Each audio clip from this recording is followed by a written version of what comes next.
হযরত সুমাইয়া রাদিয়াল্লাহু তাআলা আনহার নামটা আপনি অনেকে শুনেছেন।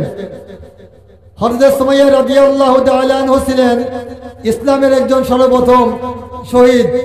তিনি ইসলামের জন্য জীবন দিয়েছেন, দ্বীনের জন্য মুজাহাদা করেছেন। তিনি দ্বীনকে জিন্দা করার জন্য নিজের ঈমানকে পর্যন্ত ছাড়েননি। সুমাইয়া রাদিয়াল্লাহু তাআলা যখন ইসলামের পথে আসলেন, ইসলামকে গ্রহণ করলেন, কালিমা গ্রহণ করার পর বাড়িতে বসে যখন আল্লাহর নাম জপতেছিলেন, আবু জেহেল হঠাৎ করে কথাগুলা কোথা থেকে শুনে ফেলল। আবু জেহেল চালাচান্দরা বলল, হে আবু জেহেল, আপনি কে শুনেছেন? আবু জেহেল বলল, কি বলতে চাও তোমরা?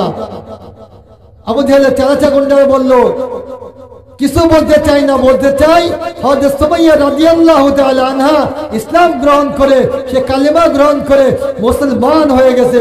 বলেন আল্লাহু আকবার। তখন আবু জেহেলের কথাটা শুনে মাথায় বিগড়ে গেল। কথাটা শুনে তিনি ঠিক থাকতে বলেন না। তিনি সরাসরি আবু জেহেল চলে গেল সুমাইয়ার দরবারে। সুমাইয়ার দরবারে গিয়ে আবু জেহেল নক করলো। সুমাইয়াকে বলল, সুমাইয়া, তুমি নাকি ইসলাম গ্রহণ করে, ঈমান এনে কালিমা গ্রহণ করে তুমি নাকি মুসলমান হয়ে গেছো? সুমাইয়া রাদিয়াল্লাহু তাআলা আনহা বলল, হে আবু জেহেল, আমি ইসলাম গ্রহণ করেছি, আমি মুসলমান হয়েছি, আমি কালিমা পড়ে ঈমান এনেছি, আজকে আমি দ্বীনের পথে জিন্দা আছি। বলেন সুবহানাল্লাহ।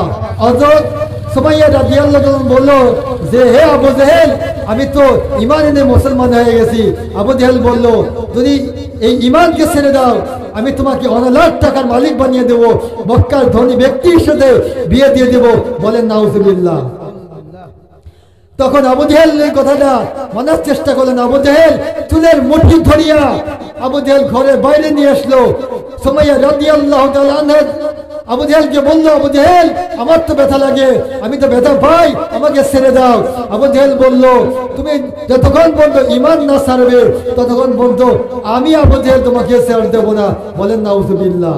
সুমাইয়া রাদিয়াল্লাহু তাআলা আনহাকে ঘরের বাইরে নিয়ে গিয়ে আবু জেহেল তার চালাচা গুন্ডাদেরকে বলল, হে আমার চালাচা গুন্ডা, তোমরা শোনো, সুমাইয়াকে তোমরা এমন ভাবে সামনে তোমরা শোয়াইয়া ফেলো, শোয়াইয়া তোমরা সুমাইয়াকে অর্ধ উলঙ্গ করে ফেলো, যেন সুমাইয়া এই উলঙ্গ অবস্থায় ঈমান ছেড়ে দেয়। বলেন নাউজুবিল্লাহ।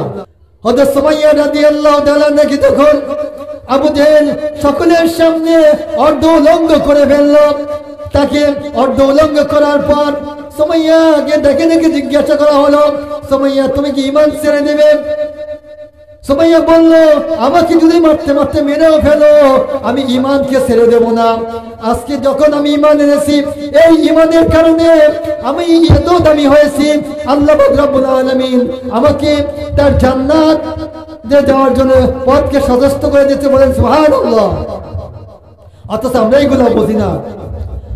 যখন আবু জেহেল এই কথাগুলো শুনলো, আবু জেহেল তার চালাচা গুন্ডাদেরকে বলল, হে আমার চালাচা গুন্ডারা, তোমরা আর কিছু নয়, তোমরা সুমাইয়া রাদিয়াল্লাহু তাআলা আনহার লজ্জা স্থান বরাবর বল্লমকে ঢুকায় দাও। বলেন নাউজুবিল্লাহ। যখন বল্লমকে ঢুকায় দেওয়া হলো, সুমাইয়া আকাশের দিকে তাকায় আল্লাহকে বলে, আল্লাহ, আল্লাহ তুমি তাকায় দেখো রে আল্লাহ, আল্লাহ এরা আমাকে বাঁচতে দেবে না, আমি ঈমান এনেছি আল্লাহ, আমি ঈমানের প্রত্যেক দেখতে আল্লাহ, আল্লাহ তুমি আমাকে বাঁচাও।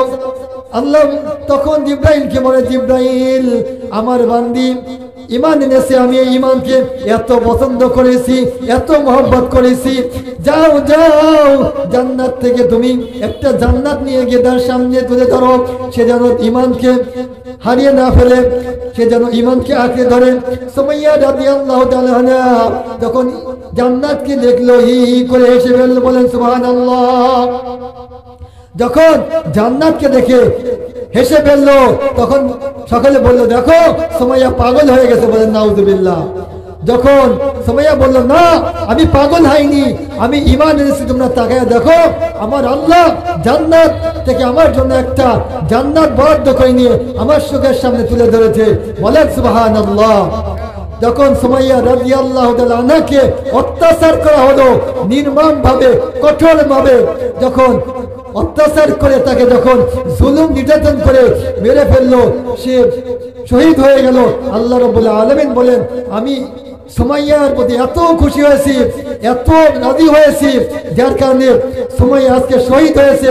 শহীদ হওয়ার কারণে আমি সুমাইয়াকে আমার জান্নাতে নিয়ে গিয়ে সর্বপ্রথম তার জন্য একটি বালাখানা তৈরি করেছি।